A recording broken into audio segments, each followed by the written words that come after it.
Faisons maintenant des problèmes en lien avec le MRU. Premier problème. Une comète se déplace à une vitesse moyenne de 46 km par seconde.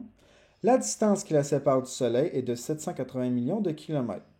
Dans combien de temps la comète va-t-elle toucher le Soleil? Donc là, on a une vitesse de 46 km par seconde.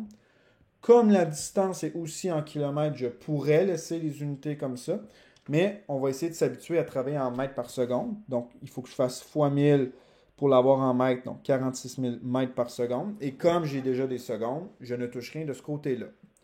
Pour la distance, qui va être mon déplacement, c'est 780 millions de kilomètres que je vais faire fois 1000, ce qui me donne 780 milliards de mètres, ou 7,8 fois 10 exposant 11 mètres.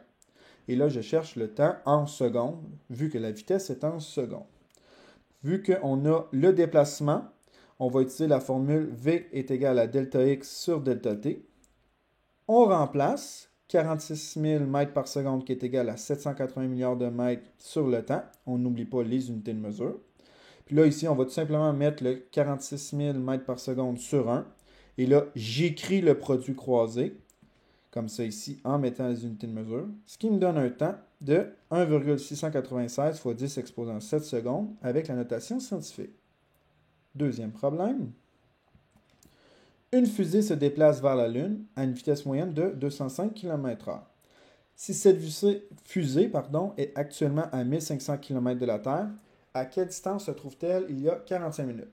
Donc là, encore une fois, on va travailler en mètres par seconde. Donc la vitesse est de 205 km/h.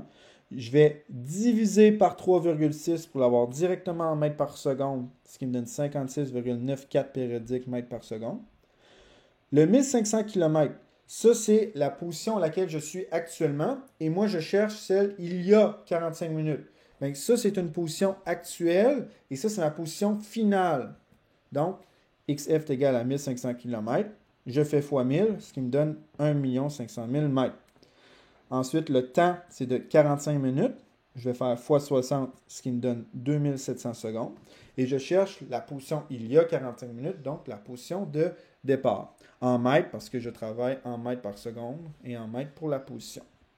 Ce qui veut dire que vu que je connais une des deux positions et je cherche l'autre, je vais utiliser la deuxième formulation de la vitesse, qui est de XF moins XI sur delta T. On remplace. OK? Et là, ici, ce qu'on va faire en premier lieu, OK, après qu'on a remplacé, c'est qu'on va multiplier par 2700 secondes, OK, la vitesse. Et là, ce qui va arriver, c'est que les secondes vont s'annuler. Puis là, je fais le calcul. Ça me donne 153 750 mètres qui est égal à 1 500 000 mètres moins XI. En gardant la précision de mon périodique, j'obtiens vraiment une valeur entière. Ensuite, je vais soustraire 1 500 000 mètres de chaque côté, ce qui me donne une valeur négative de moins 1 346 250 mètres qui est égal à moins XI. Et là, je vais diviser par moins 1 de chaque côté pour enlever le négatif, ce qui me donne une position de départ de 1 346 250 mètres ou 1346,25 km.